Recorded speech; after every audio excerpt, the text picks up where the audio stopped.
మీ ఎలాంటి వ్యాపార ప్రకటనలకైనా వెంటనే మా ఛానల్ సంప్రదించండి. ప్రస్తుతం మనతో పాటు ప్రముఖ తంత్ర జ్యోతిష్యులు, జ్యోతిష రత్న, జ్యోతిష సామ్రాట్ చింతా రుక్మాన్ గదరావు గారు మనతో ఉన్నారు. గురువు గారితో మాట్లాడేద్దాం. నమస్కారం గురుగారు. మాతృదేవోభవ, పితృదేవోభవ, ఆచార్య దేవోభవ. ఓం నమో మాందేశ్వరాయ నమః. గురుగారు, 2025 డిసెంబర్ మాసం సంవత్సరం చివరి దశకు మనం చేరుకున్నాము. కర్కాటక రాశి వారి పరిస్థితి ఎలా ఉండబోతుంది? ప్రత్యేకంగా ఎలాంటి అదృష్టం వరించబోతుంది? ఈ నెల ఎలాంటి జాగ్రత్తలు తీసుకోవాలి? ఈ 2025 సంవత్సరం డిసెంబర్ మాసం కర్కాటక రాశి వారి మాస ఫలితాలు తెలుసుకునే ముందు మన వాళ్ళు ఎక్కువగా ఇంగ్లీషు సంవత్సరానికి అలవాటు పడ్డారు కాబట్టి ఇంగ్లీష్ సంవత్సరంలో ఇది చివరి మాసం. ఈ మాసంలో కర్కాటక రాశి వాళ్ళ గురించి చెప్పే ముందు వారి యొక్క ప్రత్యేకతలు ప్రతి రాశి గురించి మనం ప్రతి నెల చెప్పుకుంటున్నాము. అందులో భాగంగా ఈ కర్కాటకము అంటే నండ్రకాయ గుర్తుగా మనం మహర్షులు నిర్ణయించారు.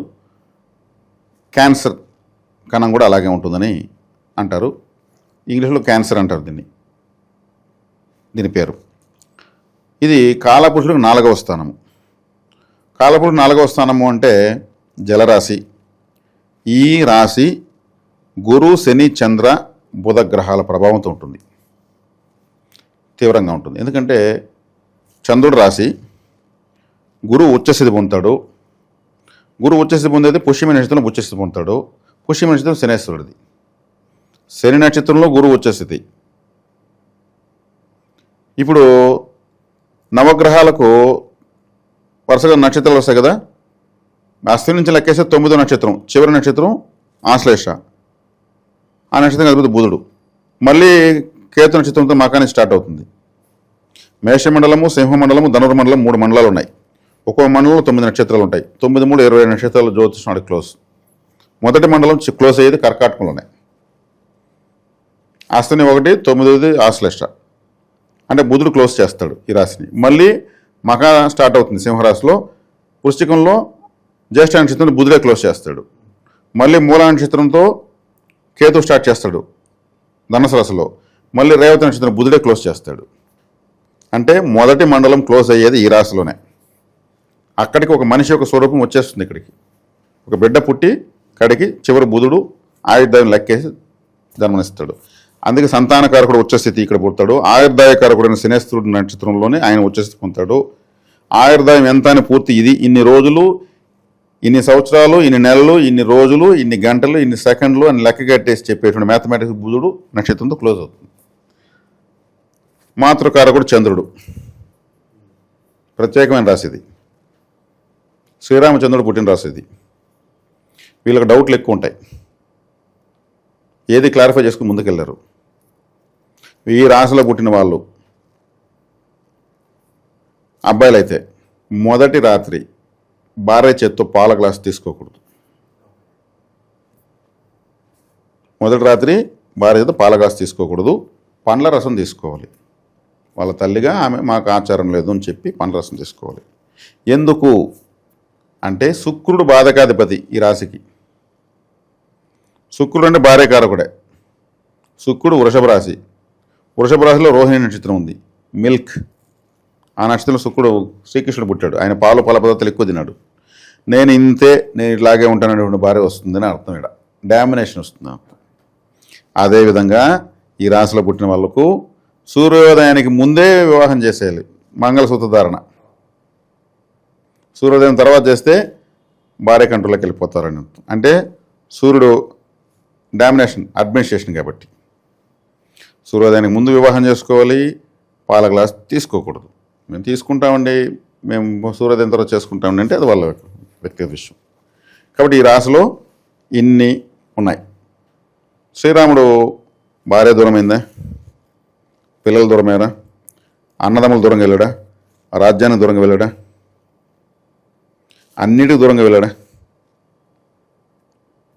పోయి అడవిలో కోతులను పట్టుకొని అరవీర భయంకర రాక్షసులపై యుద్ధాన్ని పోల్సి వచ్చింది. అంటే అది కారణాంతరాల వల్ల ఉన్నాయి. అంటే ఈ శ్రీరాముడిని ఎగ్జాంపుల్ తీసుకునేచ్చు ఈ రాశికి. అవన్నీ ఆయన జీవితంలో జరిగిన కష్టాలు వీళ్ళ పరిస్థితులు జరిగినట్టు ఖచ్చితంగా టచ్ అయిపోతాయి. అందుకే నేను ఇంతే, నేను ఇలాగ భార్యగా సంబంధించినటువంటి సమస్య ఉంటుంది. అదే శుక్రుడు లాభంలో ఉన్నాడంటే, లేదా వ్యయంలో ఉంటే భార్య సూపర్. వీళ్ళకు రాశిలో ఉండకూడదు, సప్తమంలో ఉండకూడదు, కొన్ని కొన్ని కారణాలు ఉన్నాయి, కొన్ని సూత్రాలు ఉన్నాయి దాని ప్రకారం. కాబట్టి వీళ్ళకి ప్రధాన జాగ్రత్త నేను చెప్పడం జరిగింది. ఈ రాశిలోనే మళ్ళీ సంతానకారుడు గురువు ఉచ్చస్థితి పొందుతాడు.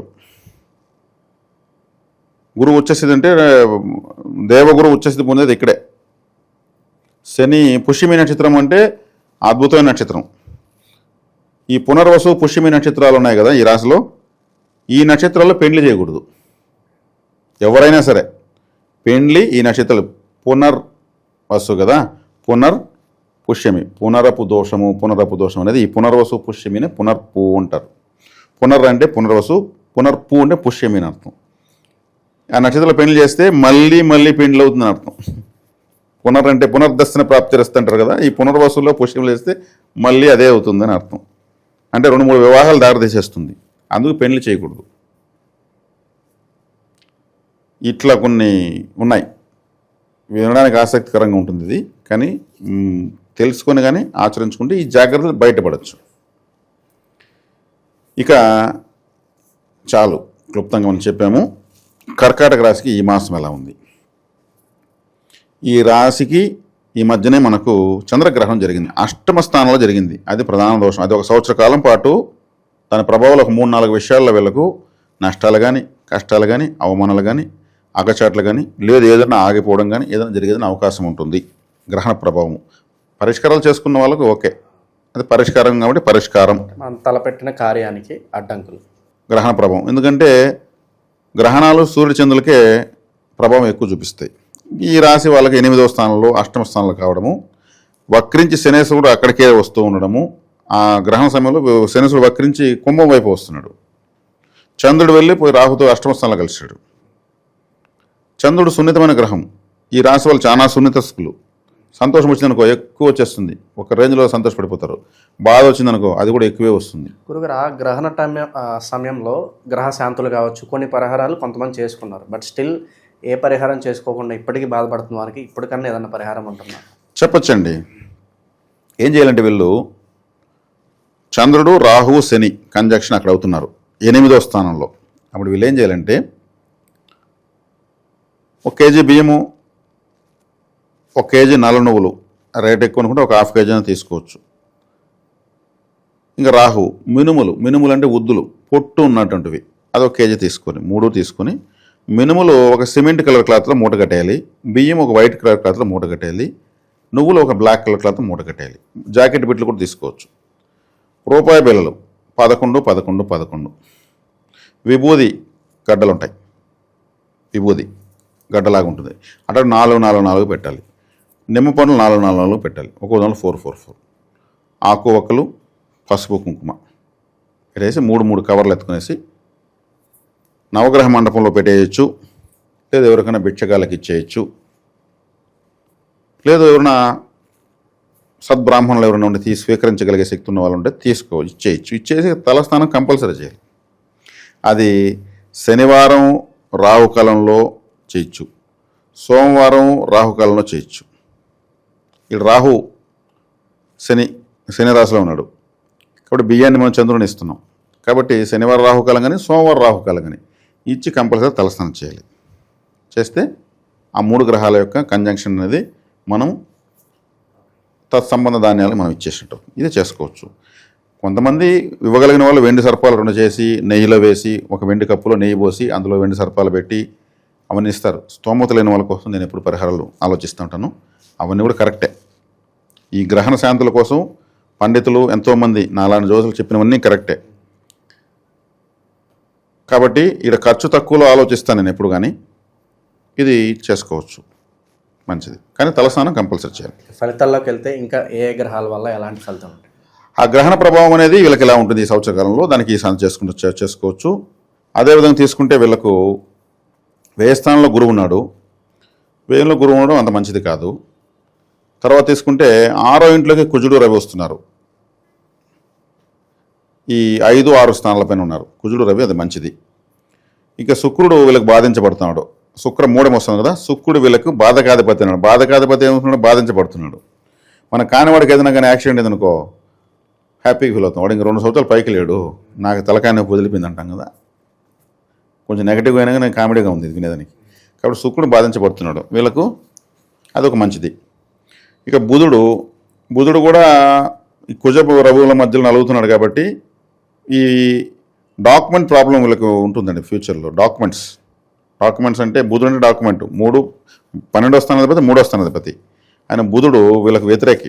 ఈ రాశి వాళ్ళకు వీళ్ళ డాక్యుమెంట్ ప్రతి ఒక్కటి 1-4 సార్లు చూసుకోవడం బెటర్, కరెక్ట్గా ఉందా లేదనేసి, లేదంటే ఏదో ఒక కరెక్షన్ వచ్చేందుకు అవకాశం ఉంటుంది.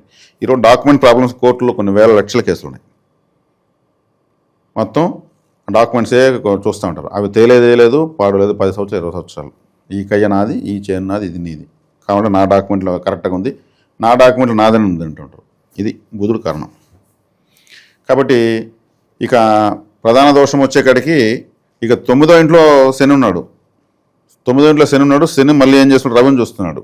కాబట్టి తండ్రికి ఇబ్బందిగా ఉంటుంది. గ్రహణము 8వ స్థానంలో జరిగింది. కాబట్టి దీని ప్రకారం చూసుకుంటే శాంతులు చేసుకోవడం చాలా ఇంపార్టెంట్. అంటే అనుకూలంగా 2 గ్రహాలు వచ్చినాయి, ఆ గ్రహాలు కూడా మళ్ళీ శని చూస్తున్నాడు.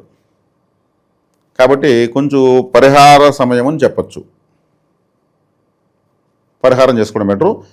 ఈ రాశి యాక్టివేట్ కావాలంటే లాజిక్ ఉన్న వాస్తవం కూడా ఒక్కొక్క పుణ్యక్షేత్రంలో ఒక్కొక్క గ్రహం ప్రభావం ఎక్కువ ఉంటుంది. చంద్రగ్రహ ప్రభావం 100కు 100% ఉన్నది తిరుమల దేవస్థానం. అందుకే ప్రపంచాన్ని ఆకర్షిస్తూ ఉంది. చంద్రుడు వశీకార ప్లానెట్. చంద్రుడు ఎవరికైతే లగ్నంలో 5, 7, 11 ఈ స్థానాలు ఉంటారో వాళ్ళు పెండ్లికి ప్రయత్నించాల్సిన పని లేదు, ఎదురు డిమాండ్ వస్తుంది. చదువుకునే తర్వాత విషయం, వాళ్ళు నచ్చే వాళ్ళు ముందుకు వచ్చేస్తారు. వశీకారం.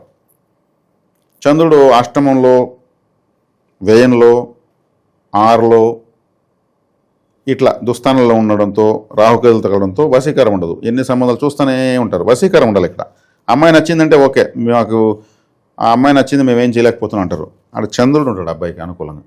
కాబట్టి వీళ్ళు ఎక్కువగా తిరుమలకు వెళ్ళడం మంచిది. ఆశ్లేష నక్షత్రం తిరుమల పర్వతం. ఈ నక్షత్రంలో, ఈ రాశిలో ఆశ్లేష నక్షత్రం ఉంది, చివరి నక్షత్రం. ఆదిశేషుడి నక్షత్రం అది. ఆదిశేషు నక్షత్రం శేషాచల పర్వతం. శేషశైనవాస శ్రీ వెంకటేశ్వర అంటారు కదా, ఆయన శేషుడు ఉన్నాడు. కాబట్టి వీళ్ళు తిరుమలకు వెళ్ళి రావడం చాలా చాలా మంచిది. సోమవారం వెళ్ళొచ్చు, పౌర్ణమి రోజు వెళ్ళొచ్చు, ఆశ్లేష నక్షత్రం రోజు వెళ్ళొచ్చు. చంద్రప్రభ వాహన పైన వెంకటేశ్వర స్వామిని ఊరేగింపు బ్రహ్మోత్సవాల్లో కంపల్సరీ వీళ్ళు పార్టిసిపేట్ చేయాలి, మంచిది. శనివారం వెంకటేశ్వర స్వామి టెంపుల్లో చాలా ఇంపార్టెంట్. గురువారం గురువు ఉచ్చస్థితిమంతుడు కదా, గురువారం నిజ రూప దర్శనం ఇస్తారు. అక్కడ వెంకటేశ్వర స్వామిని సన్న నామాలు వేసి ఆయన కన్నులు అన్ని కనిపించి పెడతారు. కాబట్టి కర్కాటక రాశికి తిరుమల పర్వతానికి దగ్గర కనెక్టివిటీ ఉంది. గురువారము, శనివారము, ఆశ్లేష నక్షత్రం, ఆదిశేషుడు, చంద్రస్థానము. కాబట్టి వీళ్ళకి తిరుమల పర్వతం వెళ్ళొచ్చే కొద్దిగా ఇప్పుడు చెప్తున్నవన్నీ కాళ్ళకి కొట్టుకోపోతాయి. ఇది ఇప్పుడు కాదు, లైఫ్ టైం చేసుకోవచ్చు వీళ్ళు. ఈ రాశి యాక్టివేట్ అయిపోతుంది. రాశి యాక్టివేట్ అయిపోతే మళ్ళీ ఏముంది. ప్రస్తుత కాలంలో విద్యార్థులు కావచ్చు, నిరుద్యోగులు కావచ్చు, వ్యాపారస్తులు కావచ్చు, వీళ్ళకి ఏదన్నా సూచనలు అంటే ఇదేనండి. పరిహారాలు చేసుకునే వాళ్ళు పరిహారం చేసుకోవాలి ఒకటి. మరి పరిహారాలు చేసుకున్నా కానీ మాకు ఇబ్బందిగా ఉందంటే తిరుమలకు వెళ్ళి రావడం ఒకటి. ఆశ్లేష నక్షత్రం రోజు, గురు శనివారం రోజు, పౌర్ణమి రోజు, సోమవారం రోజు వెళ్ళి రావచ్చు. ఈ గ్రహంలో ఉన్నటువంటి రకాల ఎనర్జీ లెవెల్స్ చెప్పాను. అందులో శ్రీరాముడు ఈ నక్షత్రంలో, ఈ రాశిలోనే పుట్టాడు కాబట్టి, పునర్వసు నక్షత్రంలో ఈ లగ్నంలో పుట్టాడు కాబట్టి శ్రీరామారాధన విశేషంగా చేయొచ్చు. శ్రీరాముడి భజనలు, పాటలు. ఈ సుప్రభాతం కౌసల్య రామ సుప్రజ అని శ్రీరాముడికి వశిష్ఠుడు నిద్రలేపేదని చెప్పింది. అది ఆయన మహావిష్ణువుతో మా వెంకటేశ్వర స్వామికి దాన్ని చెప్తున్నారు. ఇవన్నీ కూడా బాగా చదవచ్చు. గ్రహ తీవ్రతలు, వ్యతిరేకతలు తగ్గుతాయి. ఓకే, సో ఈ రెమెడీస్ చేసుకుంటే అంత బాగానే ఉంటుంది, బ్రహ్మాండంగా ఉంటుంది. ఓకే. ఓవరాల్గా కర్కాటక రాశి వారి పరిస్థితి విశేషంగా ఈ డిసెంబర్ మాసం ఎలా ఉంటుంది, ఎలాంటి జాగ్రత్తలు తీసుకోవాలి, అద్భుతంగా వివరించారు. ధన్యవాదాలు. ధన్యవాదాలు.